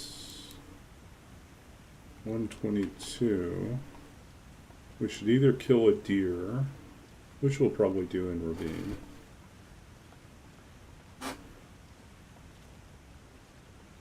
But just round it up to a 5. Kill a deer would bump to 125, and then we'd have to worry about all those odd numbers.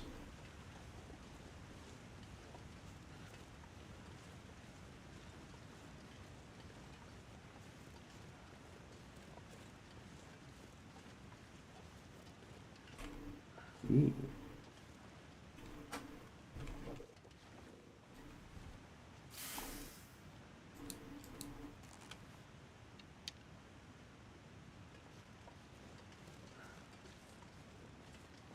Where's our deer?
Oh, there he is.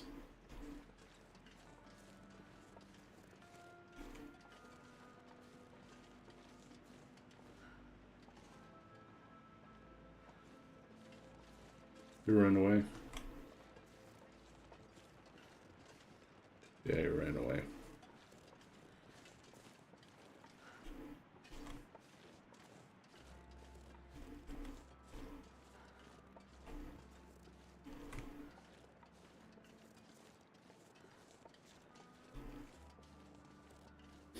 Oh well.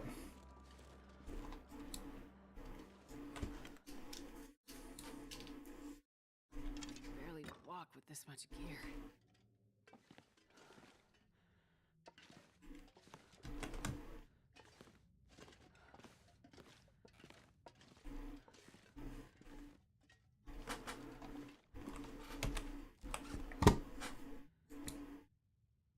Okay, our bow is... Wow, we really need a new bow soon.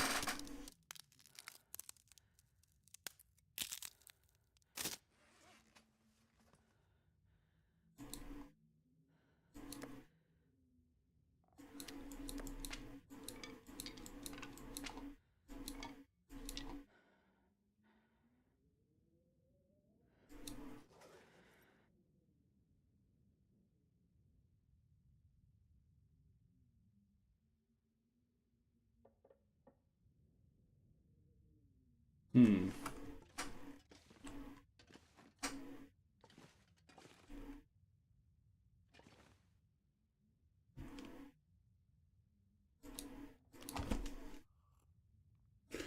So I think we're gonna just stay here.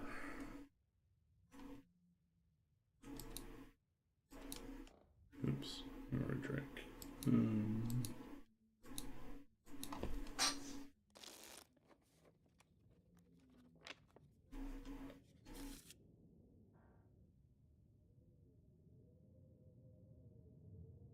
Yeah, that doesn't sound fun out there.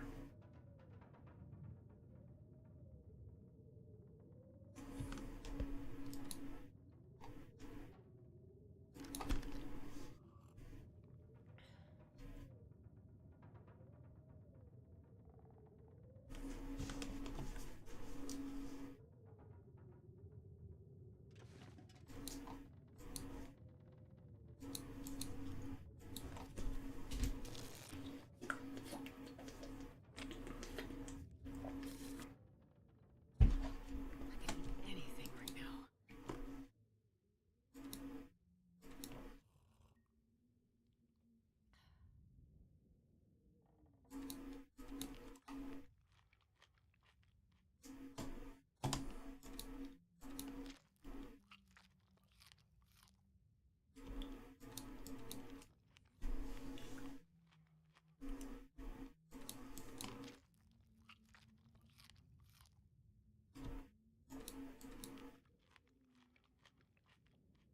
Okay. Let's get Astrid all rested up, and then we will wrap up for the evening.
Man, I could eat anything.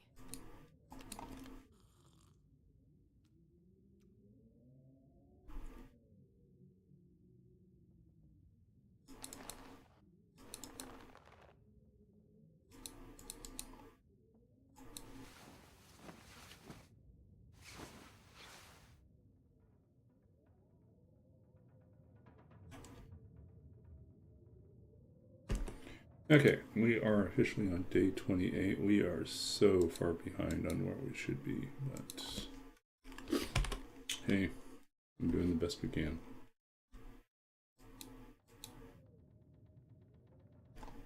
double check our math here. My stomach. 7 and 65 is 72, 122. Okay.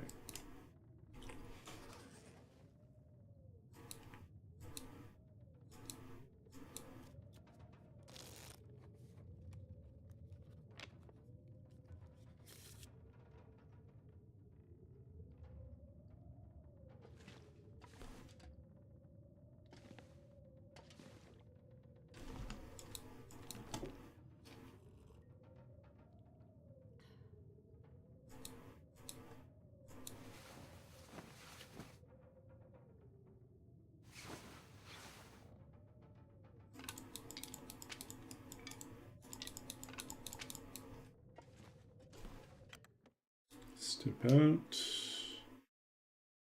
this pack is getting kind of heavy. Oop.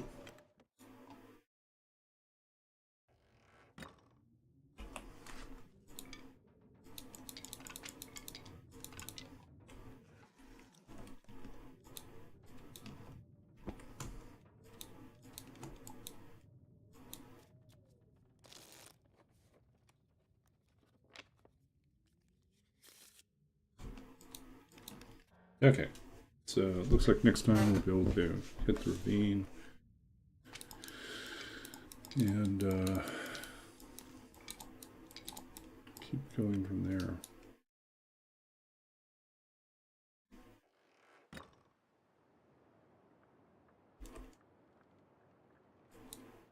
$28. Okay, we're good. Read some poetry before we wrap up. What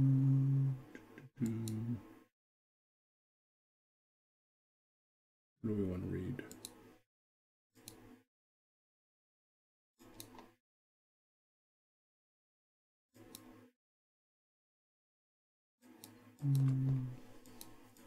Got it twice.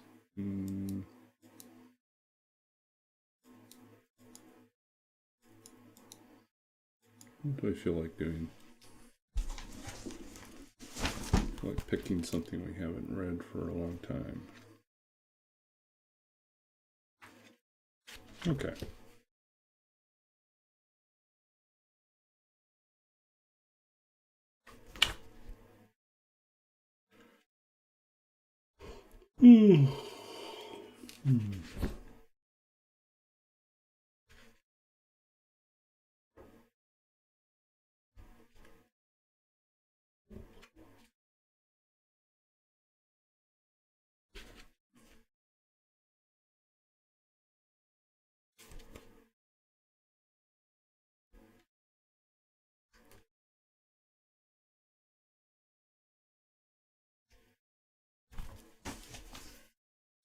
Let's see.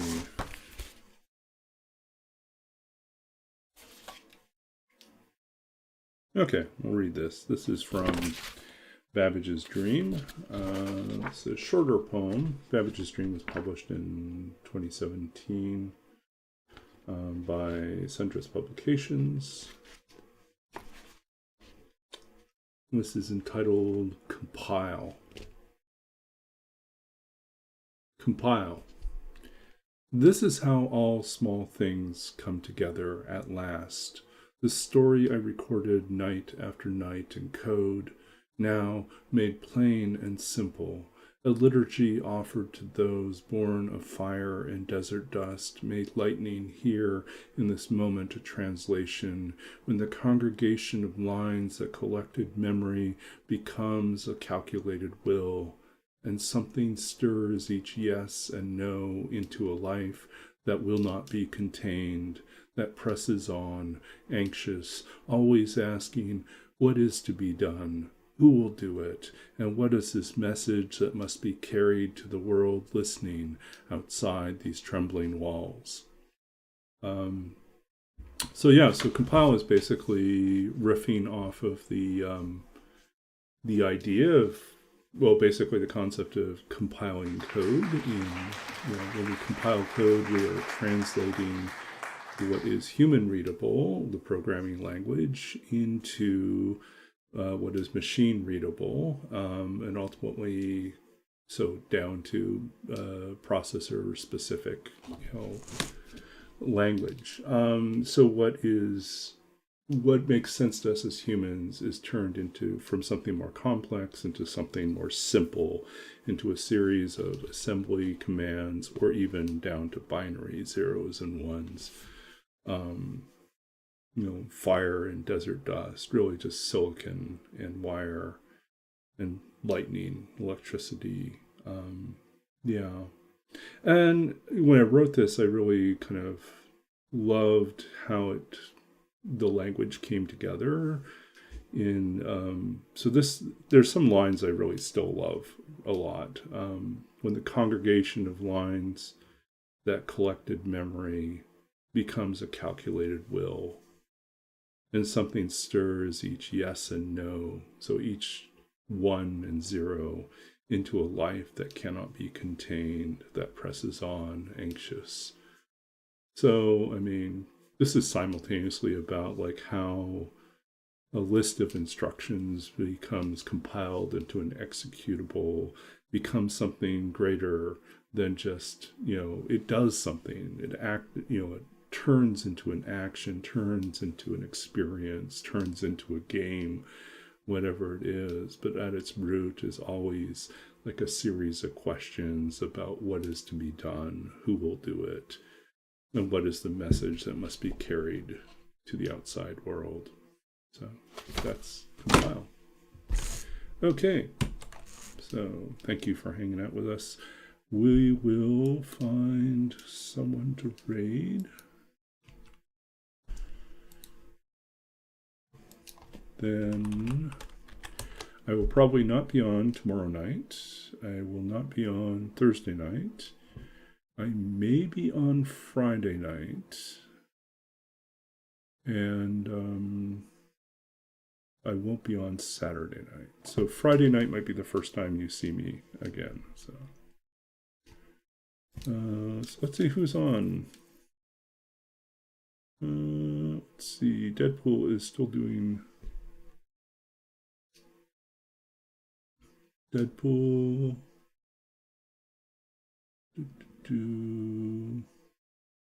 Deadbread is on. We just visited Deadbread last time. Mr. Nice Gamer. Oh, I remember Mr. Nice Gamer.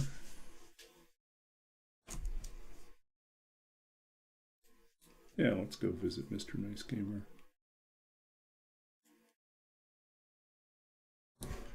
So usually we go support younger or newer streamers, but Mr. Nice Gamer has been around for a while.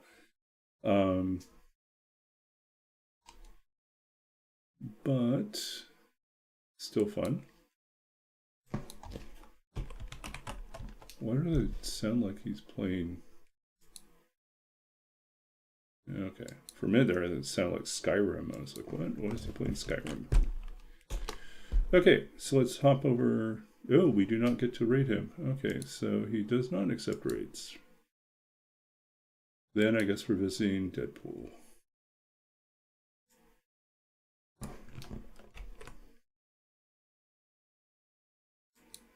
Because I am tired.